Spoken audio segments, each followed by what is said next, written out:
Hello student, स्वागत है SSC GD constable वाले जितने भी विद्यार्थी हो, क्योंकि यह क्लास आप सभी के लिए मोस्ट इम्पोर्टेंट 100% हेल्पफुल साबित होने वाला है। प्रीवियस ईयर ओरिजिनल प्रश्न पत्र का सॉल्यूशन क्लास है। ये 21 फरवरी का है। शाम का 5 से 6 शिफ्ट यानी फोर्थ शिफ्ट यानी शाम वाले शिफ्ट है। GD constable examination 2024। इस क्लास में मैथ का जो जितने भी 20 प्रश्न टॉप पूछा गया था, हर सभी प्रश्न का सॉल्यूशन 5 to 7 सेकेंड में आप सभी को दिया जाएगा और कराया जाएगा। साथ में आप सभी को हर प्रश्न बारीकता से समझाया जाएगा। अब आप सभी को बिल्कुल फोकस करना है ओनली वन प्रीवियस ईयर प्रश्नों पे ही, क्योंकि अब बहुत कम समय बचा है। ठीक है, तो यहाँ से अगर प्रीवियस ईयर प्रश्न लगाते हो तो आपका फाइनल एग्जाम में नंबर बहुत ही ज़्यादा इंक्रीज होने की संभावना बढ़ जाता है। तो चलो शुरू करते हैं। मैथ का पहला प्रश्न पहला प्रश्न समझना क्या कर रहा है आप सभी से। यहाँ पे पहला प्रश्न कर रहा है 2022 में शहर ए की जनसंख्या 62,500 थी। ठीक है, एक बरस बाद शहर ए की जनसंख्या बढ़कर 75,000 हो गई। जनसंख्या में प्रतिशत वृद्धि कितना है? हमें यहाँ पे प्रतिशत वृद्धि निकालना है। सिंपल तरीका से देखो क्या कर रहा है भाई, तो यहाँ पे कर रहा है कि 2022 में जनसंख्या ए का जनसंख्या कितना था, तो 62,500 जनसंख्या था। 62,500 कर रहा है। एक बरस बाद ए की जनसंख्या यानी 2023 में ए की जनसंख्या बढ़कर कितना हो गया, तो 75,000 हो गया। कितना हो गया भाई, तो 75,000 हो गया। तो जनसंख्या में प्रतिशत वृद्धि कितना होगा, तो दोनों को घटा दो। अब घटाएंगे तो जीरो जीरो, यहाँ पे 5, ये हो गया कितना, तो ये हो गया 4 में से 2 जाएगा 2 और ये हो गया 7 में से 1 जाएगा 1, यानी 12,500। 12,500 क्या हुआ, तो इतना जनसंख्या बढ़ा। अब हमें प्रतिशत वृद्धि बताना है, तो कितना बढ़ा भाई, तो 12,500 बढ़ा। कितने जनसंख्या पे बढ़ा, यानी पहले कितना था, तो 62,500 था। पहले कितना था, 62,500, और गुने का यहाँ पे क्या हो जाएगा, तो गुने का 100 हो जाएगा। अब देखो 2 जीरो से 2 जीरो कटेगा। ठीक है, अब इसको काटोगे कितना मरतम कटेगा, तो देखो अगर हम इसको 25 से काटते हैं तो 25 का स्क्वायर 625 यानी 25 मरतम कटेगा। और 25 से इसको काटते हैं तो 25 पचे का 25 से, और यहाँ पे डबल जीरो होगा। फिर 25 से काटेंगे इसको कितना मरतम कटेगा, तो 25 से ये 20 मरतम कटेगा। 25 गुने का 20 500, यानी राइट आंसर क्या होगा, ऑप्शन नंबर 4 दिया है आपका राइट आंसर, बिल्कुल सही आंसर ऑप्शन नंबर 4। समझ रहे हो? चले नेक्स्ट प्रश्न पे। देखो यहाँ पे 2 नंबर का प्रश्न समझना। 2 नंबर का प्रश्न क्या पूछना चाहता है भाई, कह रहा है Z1 Z2 और Z3 एक काम को 100, 50 और 75 दिन में पूरा करता है। उन तीनों ने एक साथ मिलकर काम शुरू किया, लेकिन Z2 ने काम पूरा होने से 15 दिन पहले काम छोड़ दिया, तो काम कितने दिन में पूरा होगा? सिंपल तरीका से ये प्रश्न को हल करोगे। कैसे कर रहा है भाई, तो देखो Z1 जो है वह 100 दिन में काम करता है। ठीक है, Z2 जो है वह 50 दिन में काम पूरा करता है, और Z3 जो है वह 75 दिन में काम पूरा करता है। यहाँ पे दे रखा है। अब हमें यहाँ पे सभी का काम निकालना है, तो क्या करेंगे, तो यहाँ पे एलसीएम लेंगे। 100, 50 और 75 का एलसीएम कितना आता है भाई, तो 300।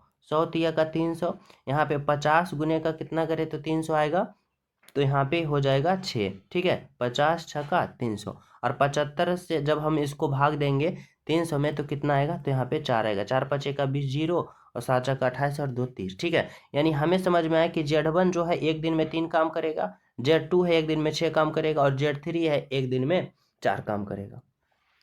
अब आगे हमें समझने वाली बात यह है कि करा तीनों ने एक साथ मिलकर काम शुरू किया। ठीक है, तीनों मिलकर काम शुरू किया, लेकिन Z2 ने काम पूरा होने से 15 दिन पहले काम छोड़ दिया। मेन पॉइंट देखो समझने वाला यहाँ पे है आप सभी को, कि Z2 जो है काम पूरा होने से 15 दिन पहले छोड़ दिया। अब जब भी ये पॉइंट समझना कि जब भी ये काम था और काम पूरा होने से पहले अगर छोड़ रहा है, तो जितना दिन छोड़ रहा है उतना दिन इसमें जुट जाएगा टोटल काम में।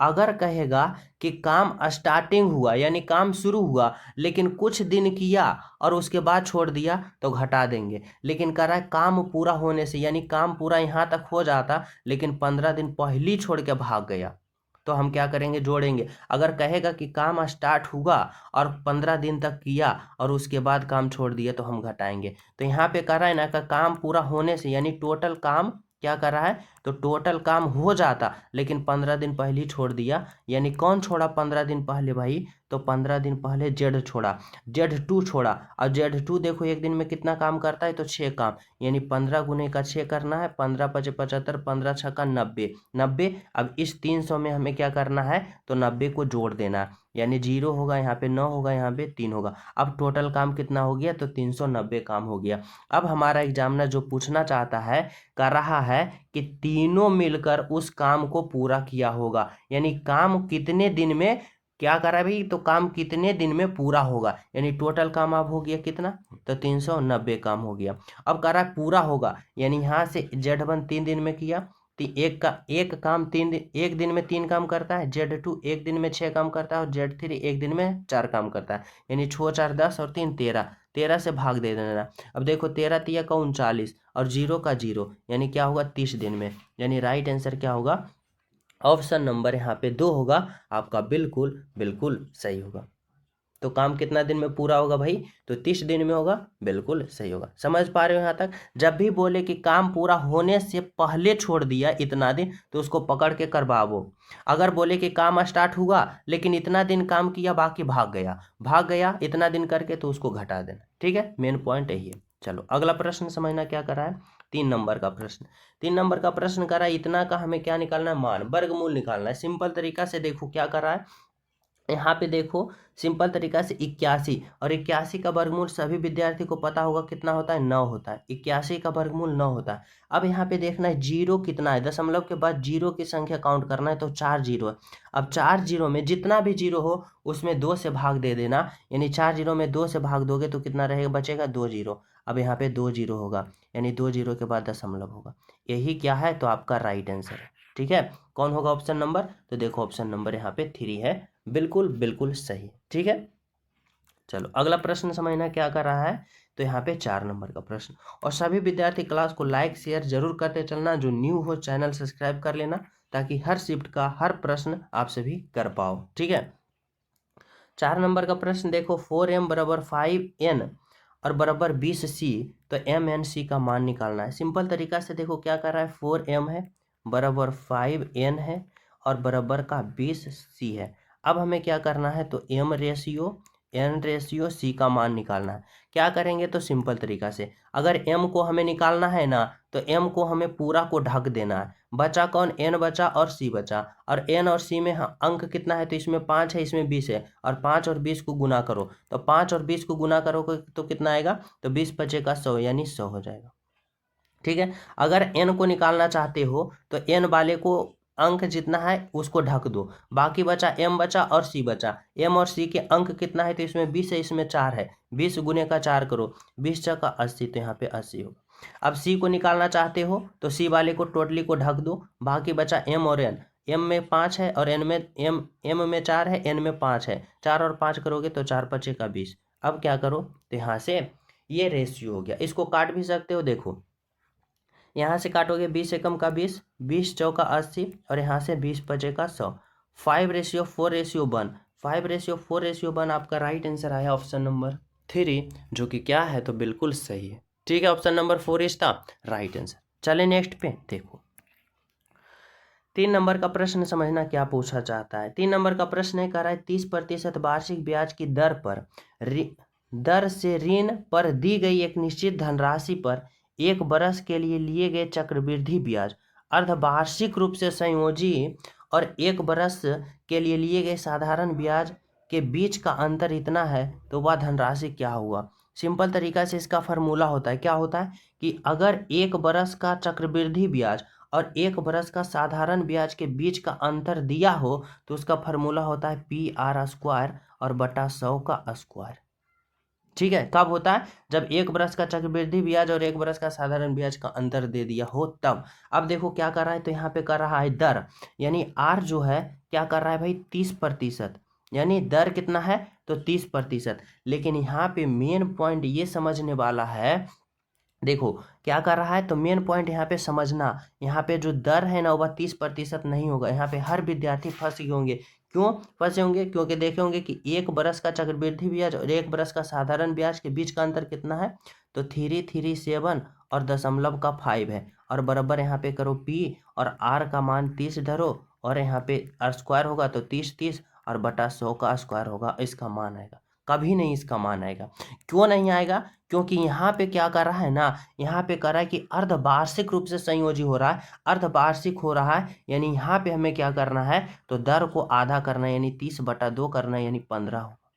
अब यहाँ पे ये फार्मूला लगाना है कि 1 वर्ष का चक्रवृद्धि ब्याज और साधारण ब्याज का अंतर लिख लेना है, और पी आर का स्क्वायर बोले तो 15 गुने का 15 और बटा 100 का स्क्वायर बराबर 100 गुने का 100।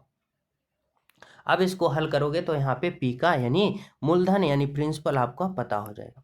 कैसे करेंगे? तो सिंपल तरीका से देखो, अगर हम इसको काटना चाहते हैं तो कैसे काटेंगे? तो देखो, अगर हम इसको 5 से काटते हैं तो 5 तिया का कितना होता है, 5 तिया का 15, 5 से काटेंगे तो कितना होगा, तो यहाँ पे 20। ठीक है, फिर यहाँ से 5 से काटेंगे, 5 तिया 15, 5 से काटेंगे तो यहाँ पे क्या होगा, 20 होगा। ठीक है, अब देखो प्रिंसिपल बराबर ये इतना क्या है, तो भाग में है, कहाँ चला जाएगा, तो गुना में, और ये 3 और 3 9 जो है वह क्या है, तो भाग में, तो यहाँ पे गुना। यहाँ पे सिंपल तरीका से यहाँ भी काट सकते हो, ये दशमलव हटाओगे तो ये 10 नीचे आएगा, ये 3 तिया का 9 हो गया, और 9 से इसको काटो, 9 तिया का 27, यहाँ पे 6 होगा, 9 सत्ते का 63, और यहाँ पे कितना हो गया, यहाँ पे बचेगा 4, और 9 बचेगा 45। कितना आएगा भाई, तो इतना आएगा।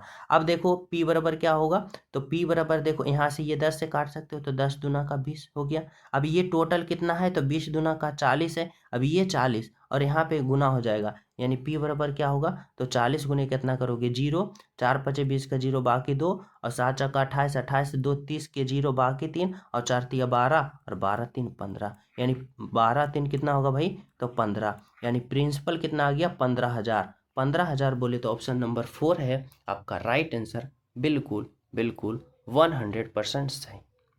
ठीक है, तो चले नेक्स्ट पे देखो, यहाँ पे समझना 6 नंबर का प्रश्न है। 6 नंबर का प्रश्न पूछा जा रहा है कि सुरेश एक कार को 36% का हानि पर बेचता है, क्रय मूल्य और विक्रय मूल्य का रेशियो क्या होगा। सिंपल तरीका से इसको भी हल करना है। कह रहा है सुरेश एक कार को क्या करा है भाई, 36% की हानि पर बेचता है, यानी यहाँ पे होगा क्रय मूल्य और यहाँ पे होगा विक्रय मूल्य।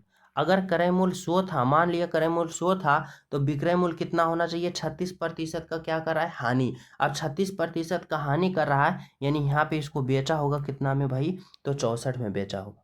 कितना में बेचा होगा, 64 में। तभी तो देखो यहाँ पे 36% का हानि, खरीदा 100 में, बेचा 64 में। ठीक है, अब कह रहा है कि क्रय मूल्य और विक्रय मूल्य का अनुपात, यानी सिंपल तरीका से इसको काटो तो 25 चौका 60 और 16 चौका 64, 25:16, ऑप्शन नंबर 3 है आपका राइट आंसर। समझ रहे हो हर विद्यार्थी। चले नेक्स्ट पे देखो, यहाँ पे समझना 7 नंबर का प्रश्न क्या कर रहा है। 7 नंबर का प्रश्न आप सभी से पूछा जा रहा है कि किसी धनराशि पर 7% वार्षिक साधारण ब्याज दर से इतना रुपया का मासिक ब्याज दर अर्जित करने के लिए आवश्यक धनराशि ज्ञात करें। देखो यह भी प्रश्न थोड़ा सा कंफ्यूज करेगा, लेकिन बहुत ही सिंपल है, आसान है, 2 सेकंड में इसका राइट आंसर पता कर लोगे अगर मेन पॉइंट को समझ गए हो। क्योंकि क्या कर रहा है भाई, यहाँ पे 7% की दर, यानी यहाँ पे आर बराबर कितना होगा, तो आर बराबर देखो 7% दे रखा है, यानी दर कितना है भाई, 7%।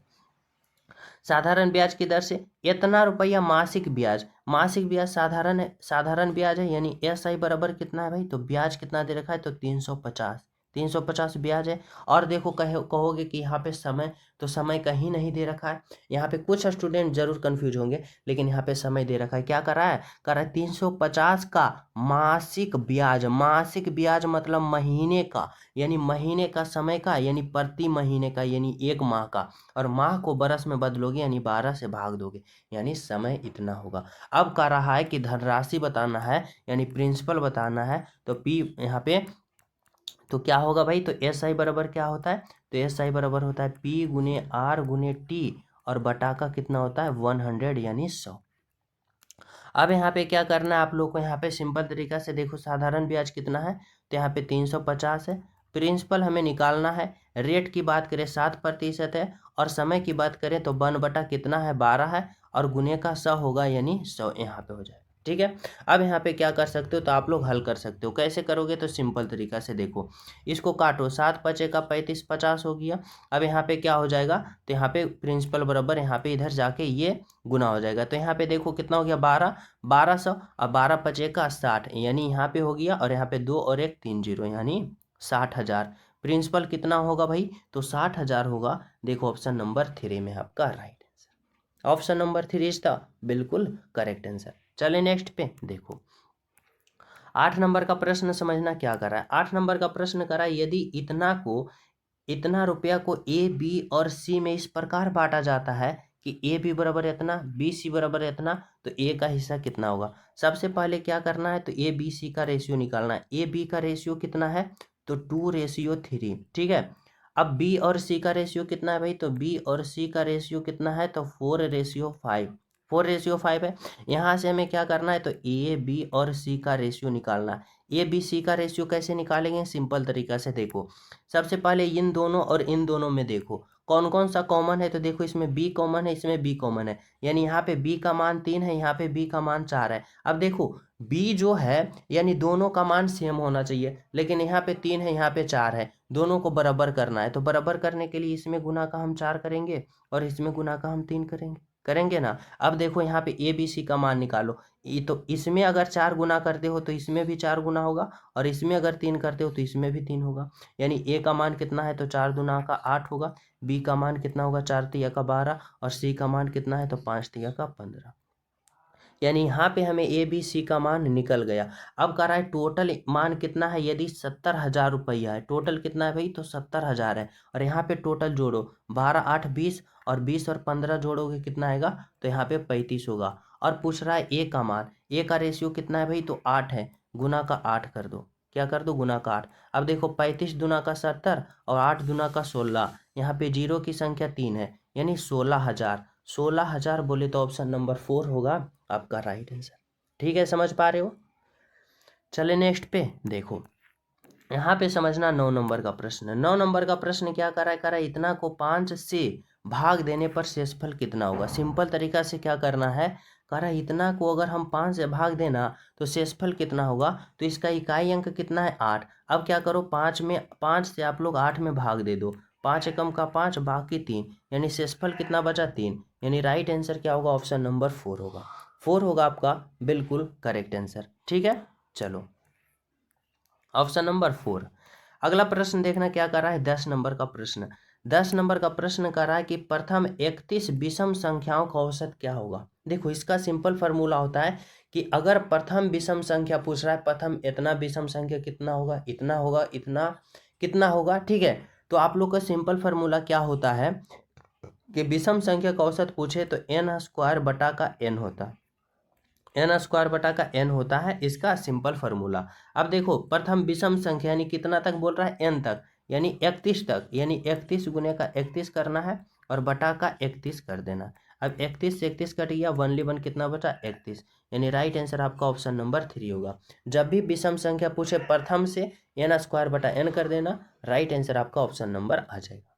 ठीक है, चले नेक्स्ट पे देखो, अगला प्रश्न समझना क्या करा है यहाँ पे आप लोग 11 नंबर का प्रश्न। और सभी विद्यार्थी क्लास को क्या कर देना है, लाइक कर देना है, जो न्यू हो चैनल सब्सक्राइब जरूर कर देना, बेल आइकन प्रेस कर देना, ताकि प्रतिदिन क्लास का अपडेट आप सभी को मिलता रहे। ठीक है, देखो यहाँ पे क्या कर रहा है समझो, यहाँ पे आप सभी का एग्जामिनर पूछना चाहता है आप सभी से कि एक अर्धगोले का व्यास 21 सेंटीमीटर है, तो अर्धगोला का कुल पृष्ठीय क्षेत्रफल क्या होगा। देखो यहाँ पे एग्जामिनर थोड़ा सा आप लोग को कंफ्यूज करेगा सूत्र में, कैसे करा, कुल पृष्ठीय क्षेत्रफल। अगर हम कुल पृष्ठीय क्षेत्रफल का बात करें ना, तो इसका कुल पृष्ठीय क्षेत्रफल होता है, अर्धगोले का कुल पृष्ठीय क्षेत्रफल होता है 3πr²। ठीक है, अगर यहाँ पे वर्ग पृष्ठीय क्षेत्रफल पूछता है, देखो यहाँ पे कुल पृष्ठीय क्षेत्रफल है, यहाँ पे बहुत सारे विद्यार्थी लगा देंगे 2πr², 2πr²।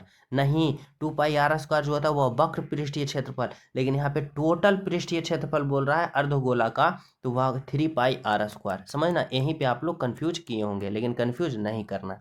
अब हमें क्या करना है, तो यहाँ पे हल कर देना है, 3 गुने पाई बटा पाई का मान कितना होता है, 22/7 गुने r²।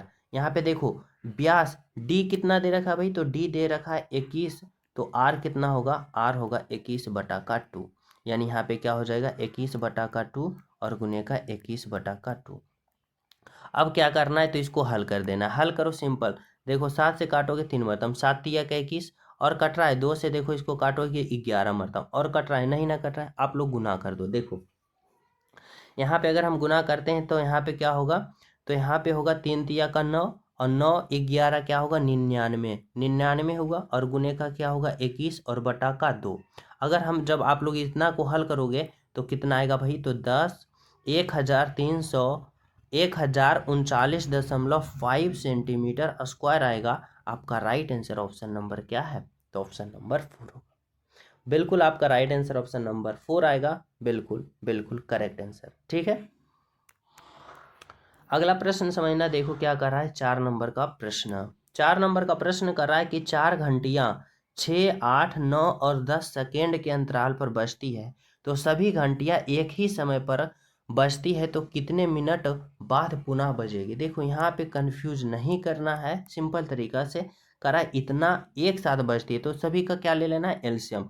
क्या है, 6 है, 8 है, 9 है और 10 है। अगर हम सभी का एलसीएम लेते हैं तो क्या लगेगा, 2 मरतब। देखो ये 3 होगा, ये 4 होगा, और यहाँ पे 9 होगा, और ये 5 होगा। फिर देखो कितना मरतब लगेगा, 3 मरतब। यहाँ पे ये हो गया, फिर 4 हो गया, फिर यहाँ पे 3 तिया 9, और फिर यहाँ पे 5 होगा। अब देखो नहीं लगेगा, गुना कर दो। देखो 3 दूना का 6, 6 चका 24, 24 पचे का 20 से 120, और 120 गुने का 3 करेंगे कितना आएगा, तो यहाँ पे 360 है। अब 360 जो आया ना, वह 360 सेकेंड आया, 360 सेकेंड, क्योंकि यहाँ पे कह रहा है इतना सेकेंड के अंतराल पे बजती है। लेकिन सभी घंटियां एक साथ बजती है तो कितने मिनट के बाद, हमारे एग्जामिनर मिनट में पूछा है, मिनट में पूछा है तो सेकंड को मिनट में बदलने के लिए 60 से भाग देंगे। अब यहाँ से आप लोग काटोगे, यहाँ पे कितना आएगा, तो यहाँ पे आएगा 6 मिनट। अब 6 मिनट जो होगा वह आपका right answer option number A में है, बिल्कुल बिल्कुल सही होगा। ठीक है, समझ पा रहे हैं यहाँ तक सभी विद्यार्थी। तो चले नेक्स्ट प्रश्न पे। तो देखो यहाँ पे समझना आप लोग, 13 नंबर का प्रश्न क्या कर रहा है। 13 नंबर का प्रश्न पूछा जा रहा है कि अमन एक काम को 28 दिन में कर सकता है। अमन जो है एक काम को 28 दिन में कर सकता है, वह कुल काम का कितना भाग 8 दिन में पूरा करेगा। सिंपल तरीका से क्या कर रहा है, कुल काम का कितना भाग 8 दिन में पूरा करेगा, लेकिन अमन एक काम को 28 दिन में पूरा करता है। अब यहाँ पे आपका राइट आंसर आ गया। देखो यहाँ से काटोगे 4 दूना का 8, और 4 से काटोगे 4 सत्ते 28, यानी 2/7। ऑप्शन नंबर क्या है, तो ऑप्शन नंबर 4। ठीक है, चले नेक्स्ट पे। देखो 14 नंबर का प्रश्न समझना क्या कर रहा है। कर रहा है एक वस्तु का अंकित मूल्य 640 रुपये, कर रहा है उस वस्तु पर इतना प्रतिशत का छूट दी जाती है, तो वस्तु का विक्रय मूल्य क्या होगा। सिंपल तरीका से हमें विक्रय मूल्य निकाल लेना है। अंकित मूल्य कितना है भाई, तो 640 रुपया है। अब कह रहा है कि कितना छूट दे रहा है, 37.5% का छूट दे रहा है। यानी हमें यहाँ से कितना आ जाएगा, तो यहाँ पे तो 37.5% का छूट दे रहा है, यानी मान लो 38 और 2 कितना होगा 40, यानी यहाँ पे कितना होगा, तो 62.5 हो जाएगा। ठीक है, 62.5 होगा। ठीक है, अब 62.5 बटा का यहाँ पे क्या हो जाएगा 100। अब दशमलव को हटाओगे तो यहाँ पे 10 आ जाएगा। अब इसको हल कर दो।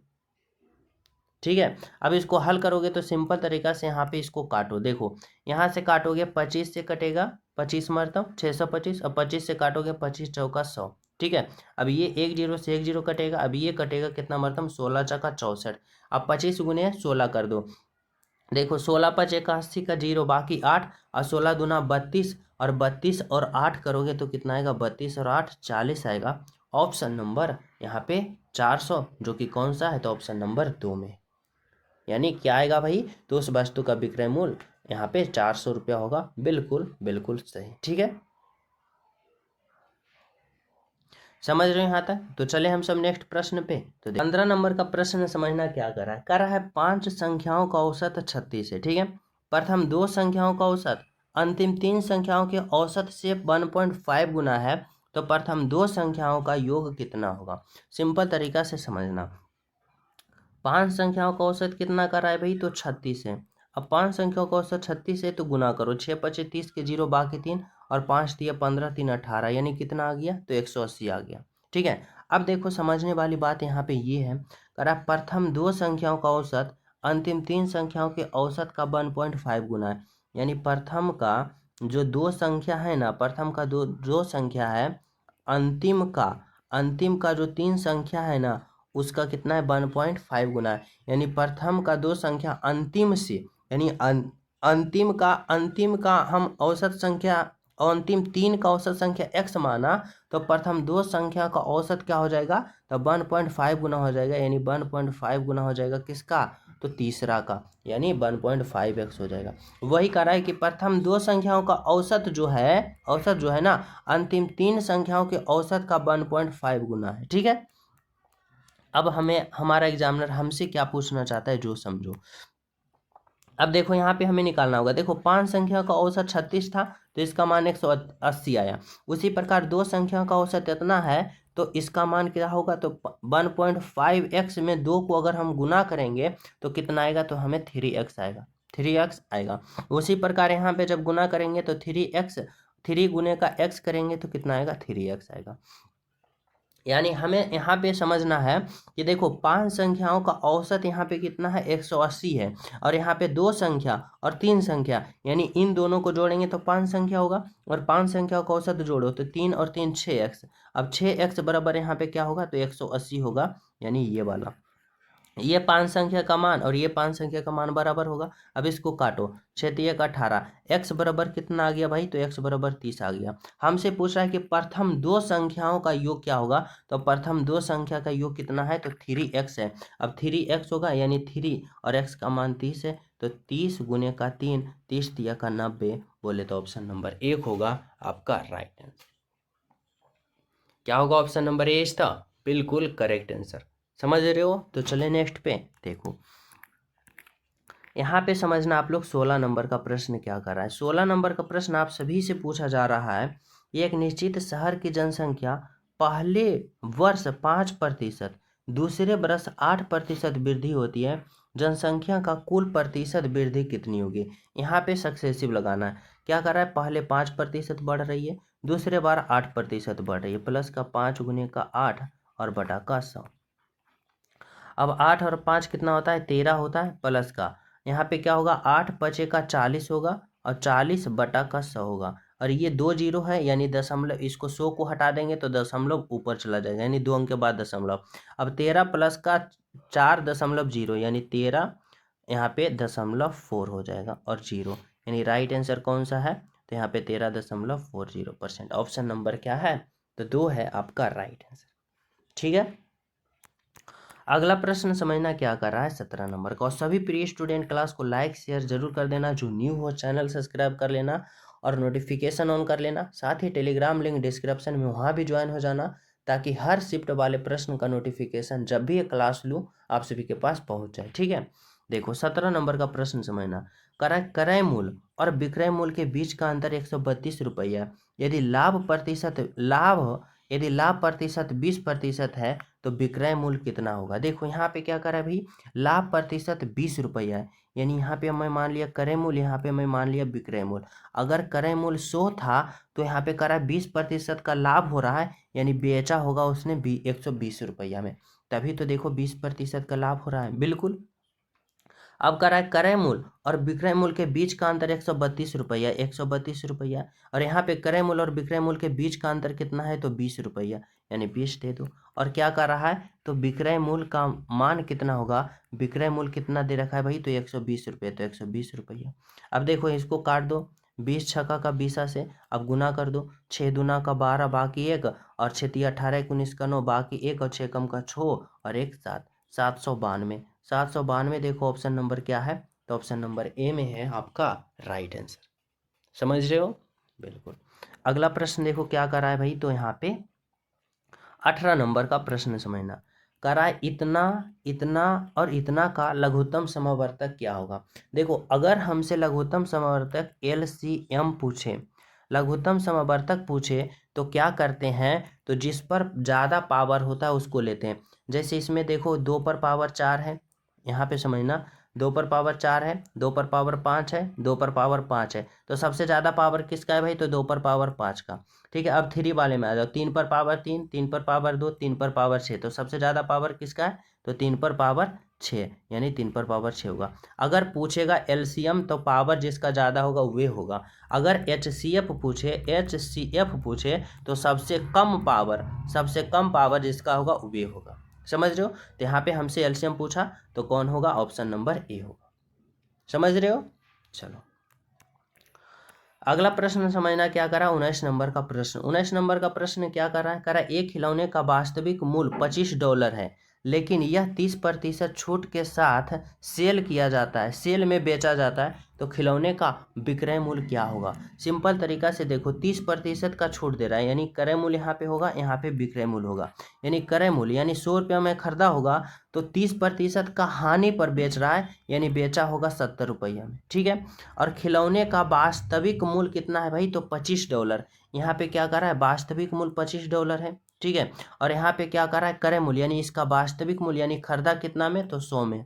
अब हमारा एग्जामिनर पूछा है तो खिलौने का विक्रय मूल्य, तो विक्रय मूल्य कितना था, तो 70, यानी 70 से इसको गुना कर देना है। अब क्या करो, तो इसको हल कर दो, काटो। देखो 25 चौका 100 हो जाएगा। अब देखो यहाँ पे क्या हो गया, तो यहाँ पे 35 हो गया और यहाँ पे 2 हो गया, यानी 35 बटा का, यहाँ पे 35 बटा का 2 होगा कितना, तो $17.5 बोले तो ऑप्शन नंबर 2 होगा, यानी $17.5 ऑप्शन नंबर 2 इसका राइट आंसर। ठीक है, चलो अगला प्रश्न देखो, 20 नंबर का प्रश्न ने क्या करा है दो कारें एक ही बिंदु से चलना शुरू करती है, एक दूसरे का विपरीत दिशा में यात्रा कर रहा है। समझना, विपरीत दिशा में। यदि एक कार 40 किलोमीटर पर घंटा और दूसरी कार 50 किलोमीटर पर घंटा की चाल से चल रही है, तो 5 घंटा बाद दोनों के कितने दूरी तो वे दोनों एक दूसरे से कितनी दूरी पर होगा, दूरी पूछ रहा है, यानी डिस्टेंस पूछ रहा है। अब डिस्टेंस बराबर स्पीड इनटू टाइम होता है। अब स्पीड देखो क्या कर रहा है, एक दूसरे के विपरीत दिशा में जा रहा है। अब देखो विपरीत दिशा में जाने के बाद क्या होता है भाई, तो दोनों का जो होता है चाल जुड़ जाता है। चाल 40 किलोमीटर पर घंटा और 50 किलोमीटर पर घंटा, यानी 40 और 50 क्या होगा, तो 90 किलोमीटर पर घंटा। अब समय की बात करें तो समय 5 घंटा, समय 5 घंटा, यहाँ से हमें डिस्टेंस निकल जाएगा, यानी डिस्टेंस बराबर 450, यानी क्या होगा, 450 किलोमीटर। ऑप्शन नंबर 2 होगा आपका राइट आंसर। ठीक है, तो ये रहा आप सभी को टॉप 20 प्रश्न का सॉल्यूशन। सभी विद्यार्थी क्लास को लाइक जरूर करना, प्यारा सा कमेंट जरूर करना। जो न्यू हो चैनल सब्सक्राइब करके बेल आइकन प्रेस कर लेना, ताकि सारे शिफ्ट का क्लास का नोटिफिकेशन आप सभी को पहुंच सके। मिलते हैं आप सभी को अगले क्लास वाले अगले शिफ्ट में। जब तक सभी को हमारे तरफ से जय हिंद।